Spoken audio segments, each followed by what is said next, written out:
എല്ലാവർക്കും നമസ്കാരം. ബലി നമ്മളിന്ന് വർത്തമാനത്തിൽ ഉയർത്തിക്കാണിക്കുന്നത് പോലെ അത്ര നല്ല ഭരണാധികാരിയല്ല. നമുക്കതും നോക്കാം. തങ്ങൾക്ക് അവകാശപ്പെട്ട രാജ്യം ചതിയിലൂടെ സ്വന്തമാക്കി കാട്ടിലേക്ക് പറഞ്ഞയക്കപ്പെട്ട പാണ്ഡവന്മാർ ഒടുവിൽ വർഷങ്ങൾ കഴിഞ്ഞ് തിരിച്ചു വന്ന് രാജ്യം തിരിച്ചു ചോദിച്ചപ്പോൾ ദുര്യോധനൻ കൊടുത്തില്ല. ഒരു യുദ്ധം ഒരുപാട് പേർക്ക് നഷ്ടമാണെന്നറിയുന്ന യുധിഷ്ഠിരൻ യുദ്ധം ഒഴിവാക്കാൻ, പ്രജകൾക്ക് ദുരിതമുണ്ടാവാതിരിക്കാൻ സ്വന്തം രാജ്യമെന്ന ചിന്ത വെടിഞ്ഞ് 5 ഗ്രാമം ചോദിച്ചു. ഇത് ത്യാഗമാണ്. അവകാശപ്പെട്ട തങ്ങളുടെ രാജ്യത്തെ ഒരു യുദ്ധം ജനങ്ങൾക്ക് ദുഃഖവും ക്ലേശവും ഉണ്ടാക്കും എന്നറിഞ്ഞ് യുധിഷ്ഠിരൻ ആ രാജ്യം വേണ്ട എന്ന് വയ്ക്കാൻ തീരുമാനിച്ച ഈ ത്യാഗം, 5 ഗ്രാമം കിട്ടിയാൽ മതി എന്ന യുധിഷ്ഠിരൻ്റെ പാണ്ഡവന്മാരുടെ മനസ്സ് എത്ര ത്യാഗമാണ്! അതും കിട്ടില്ലെന്നറിഞ്ഞ പാണ്ഡവർ 5 വീട് ചോദിച്ചു. ഒടുവിൽ 5 പേർക്ക് കൂടി ഒരു വീട് വയ്ക്കാനുള്ള സൗകര്യം ചോദിച്ചു. ഒരു യുദ്ധം ഒഴിവാക്കാൻ, പ്രജകൾക്ക് ദുഃഖമുണ്ടാവാതിരിക്കാൻ വിട്ടുകൊടുക്കുന്ന ഈ യുധിഷ്ഠിരൻ്റെ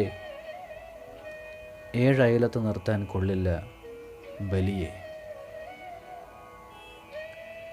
ഇനി തന്നെ ആശ്രയിച്ച ഒരു പ്രാവിൻ്റെ, തൻ്റെ പ്രജകളിൽ ഒരു പ്രാവിൻ്റെ ജീവൻ ഒരു പരുന്തിൽ നിന്ന് രക്ഷിക്കാൻ, പ്രാവിൻ്റെ തൂക്കത്തിന് സമമായി തൻ്റെ ശരീരത്തു നിന്ന് മുറിച്ചെടുത്ത മാംസം തികയാതെ വന്നപ്പോൾ സ്വയമേവ തുലാസിൽ കയറിയിരുന്ന് തന്നെ മുഴുവനായി പരുന്തിന് സമർപ്പിച്ച പ്രാവിൻ്റെ ജീവൻ രക്ഷിക്കാൻ, പ്രജാരക്ഷ ചെയ്യാൻ ഒരു പ്രാവിനും മൂല്യം കൽപ്പിച്ച ശിപിയുടെ കഥ നമ്മൾ കേട്ടിട്ടുണ്ടാവും. ഈ ശിപിയുടെ ത്യാഗം എവിടെ? മനസ്സിനെ അടക്കം വരാതെ ലോകം വെട്ടിപ്പിടിക്കാൻ നടക്കുന്ന ഭോഗിയായ ബലി എവിടെ നിൽക്കുന്നു? ഇനി രാവണ നിഗ്രഹം കഴിഞ്ഞ് സ്വർണമയിയായ, സ്വർണവും ലോകത്തെ വിവിധങ്ങളായ രത്നങ്ങൾ കൊണ്ട് അലങ്കൃതമായ ലങ്കാപുരി തൻ്റെ സ്വന്തമായിട്ടും അതിൽ ഒരൽപ്പം പോലും മനസ്സ് വയ്ക്കാതെ രാവണ സഹോദരനായ വിഭീഷണന് തെല്ലും സമയം കളയാതെ വിഭീഷണനെ രാജാവായി, ലങ്കാധിപതിയായി അഭിഷേകം ചെയ്തു. പിന്നെ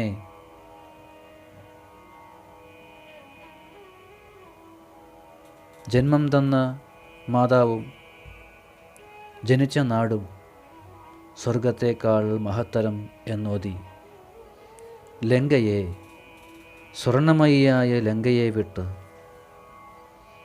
അതിൻ്റെ അവകാശിക്ക് കൊടുത്ത് തൻ്റെ നാട്ടിലേക്ക് സഞ്ചരിച്ച രാമൻ എവിടെ നിൽക്കുന്നു? ബലി എവിടെ നിൽക്കുന്നു? ഇനിയുമുണ്ട് ബലിയോട് താരതമ്യം ചെയ്യാൻ രാജാക്കന്മാർ. വല്ലാതെ പുകഴ്ത്തുമ്പോൾ ഇതുകൂടി ഓർമ്മിക്കുന്നത് നല്ലതാണ്. പുതിയ തലമുറയെ ഇതും കൂടെ ബോധിപ്പിക്കുക. എല്ലാവർക്കും നമസ്കാരം.